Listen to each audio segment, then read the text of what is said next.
comes to Wano country, what scene left fans the most speechless? It has to be that miracle drug that somehow healed Zoro in the most ridiculous way.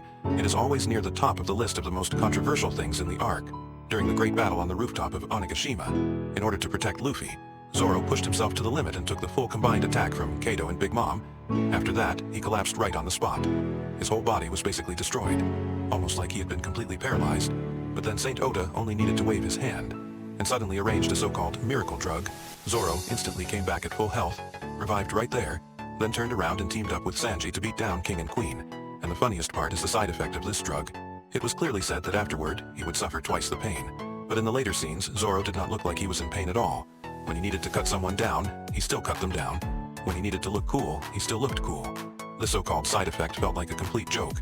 At this rate, when you look back at the hormone shot Ivankov gave Luffy, with the price being a reduced lifespan, that deal really looks like a massive loss. Kaido spent his whole life chasing the power of the strongest creature, traveling everywhere, creating the artificial devil fruit smile, pouring in so much effort. But in the end, none of that was as direct as this one miracle drug.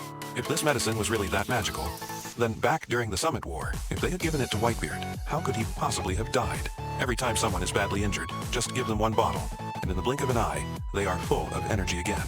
I would even suggest giving this drug to the Blackbeard side and mass producing it. When the Straw Hat Pirates go into a team battle, each person should carry one bottle. By the time they reach the Elbafark, the Island of Giants, it would be the perfect time to use it. Fighting opponents on the level of Emu will definitely cost a lot of blood. So, a miracle drug like this is absolutely essential. And this miracle drug is still only a tiny part of the messy logic in the Wano arc. From beginning to end, this whole arc has so many problems that you can barely count them. First is the disastrous pacing.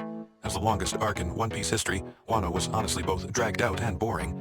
The main plot was clearly about taking down Kaido, but half the screen time was used to buff the flashbacks of the 9 red scabbards. One moment it was the past of this samurai. The next moment it was some side business from that family. The progress of the main story moved slower than a crawling turtle.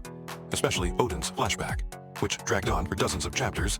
By the time the audience finally escaped from all those flashbacks, they had already forgotten where the main story had left off. Next is the complete collapse of character writing. Oden was hyped up as the savior of Wano country, but what he actually did left people completely speechless. In the name of protecting the people, he danced half-naked in front of Orochi and Kaido for years. He watched with his own eyes as the citizens suffered, and only at the very end did he finally stand up and fight back.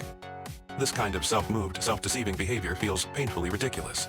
And Yamato is even more unreasonable just because she picked up Oden's journal. She became so obsessed that she basically lost her mind. She even had no problem turning against her own father, Kaido, and wanted to send the old man straight to the afterlife. This worship came out of nowhere and made no sense at all. That is why so many One Piece fans simply cannot bring themselves to love this contradiction-filled Wano arc.